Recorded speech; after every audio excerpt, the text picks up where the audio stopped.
A incessante busca de novos resultados estéticos por parte dos artistas contemporâneos conduziu a uma total liberdade de expressão, que se abstrai de critérios pré-definidos ao nível dos materiais e das técnicas de execução. A incorporação de inúmeros materiais novos, por vezes incompatíveis entre si, gera um problema complexo, na medida em que pode contribuir para a degradação acelerada das obras. No âmbito deste projeto, foi estudada a obra pictórica de 4 artistas contemporâneos portugueses: Júlio Pomar, Ângelo de Sousa, Albuquerque Mendes e Pedro Cabrita Reis. Cada um deles encara a pintura de uma maneira diferente, desenvolvendo processos que lhes são muito característicos. Em estreita colaboração com estes artistas e com o objetivo de adquirir um conhecimento mais profundo sobre os seus processos criativos, foram estudadas e analisadas várias obras que se reportam às fases mais significativas da sua produção.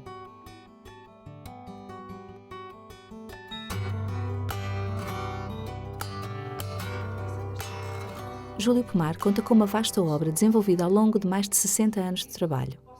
A sua pintura caracteriza-se por uma grande variedade de materiais, onde frequentemente são incorporadas colagens e objetos diversos. Pomar inicia a sua carreira como pintor na década de 40. Portugal vivia então sob uma ditadura, o que viria a marcar profundamente as suas convicções ideológicas e a temática das suas obras.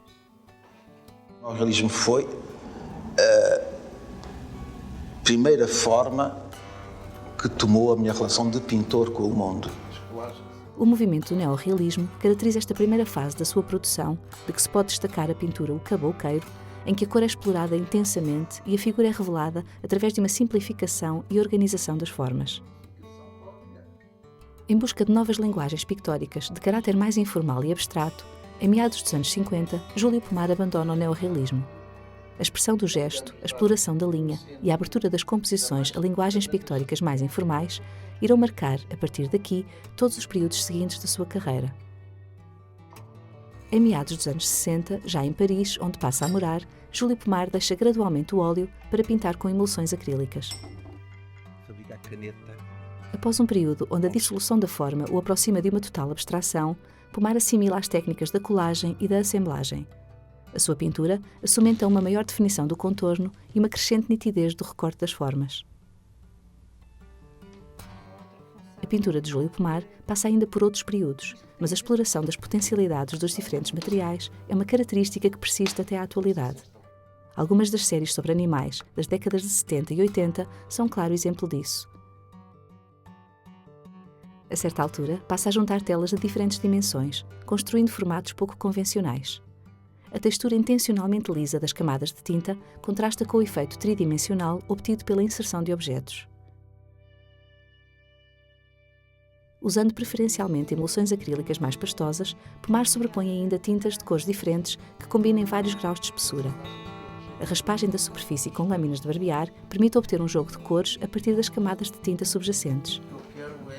O artista tira também partido do acaso, fruto dos escorrimentos e das manchas de tinta, que aproveita para completar com desenhos a giz e a pastel.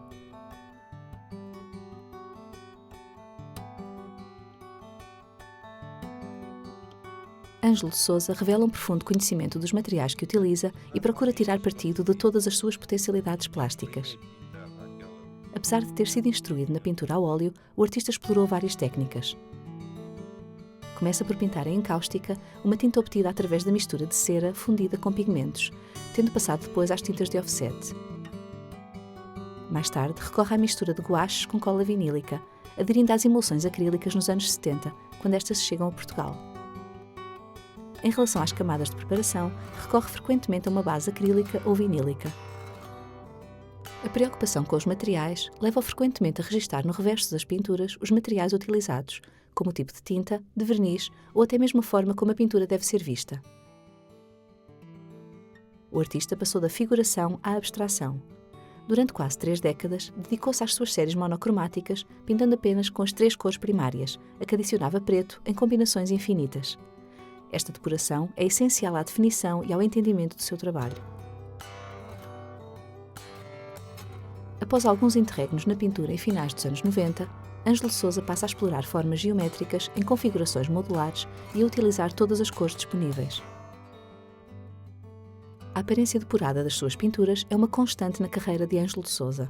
É o próprio a dizer que pretende obter o máximo de efeito com o mínimo de recursos, o máximo de eficácia com o mínimo de esforço, lema essencial para definir e compreender o seu trabalho.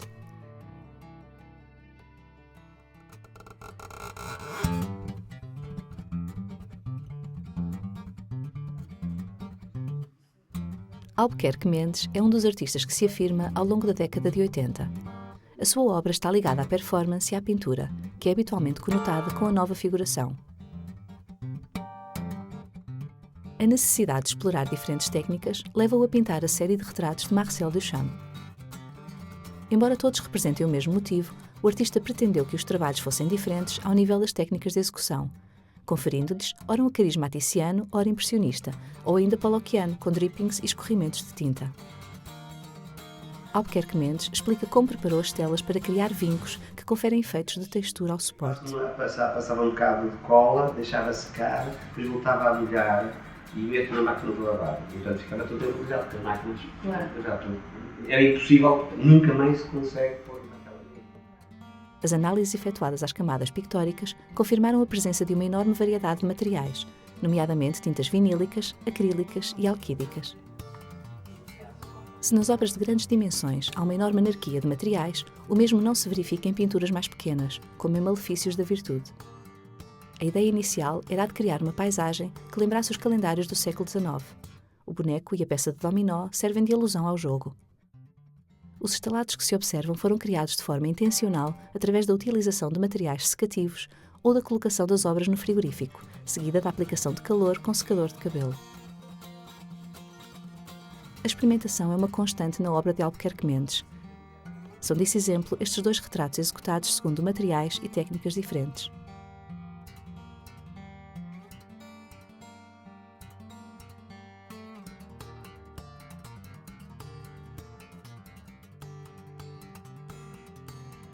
A obra de Pedro Cabrita Reis caracteriza-se pela utilização de uma grande variedade de materiais.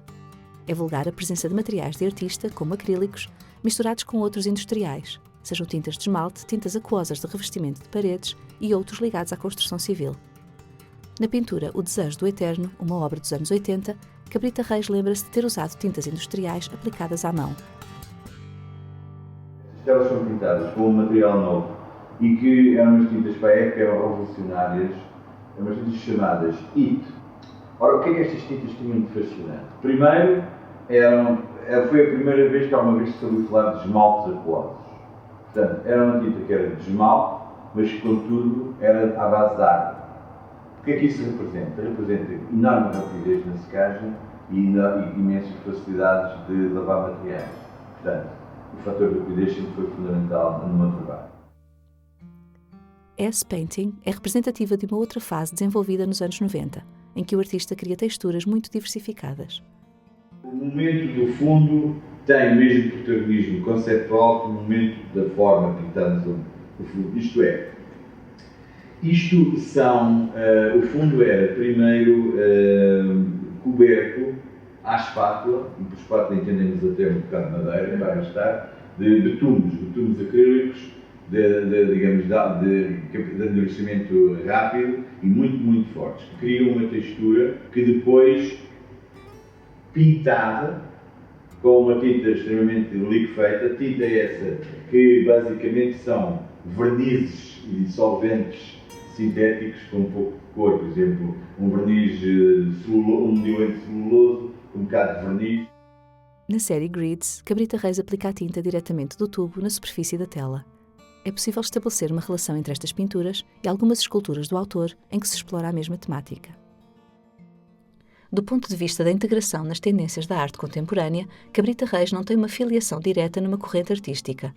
A par de outros artistas internacionais que quebraram barreiras entre escultura, pintura, objeto e instalação, a sua obra apresenta um certo caráter híbrido, o que permite colocá-lo dentro de uma das tendências mais atuais da arte contemporânea.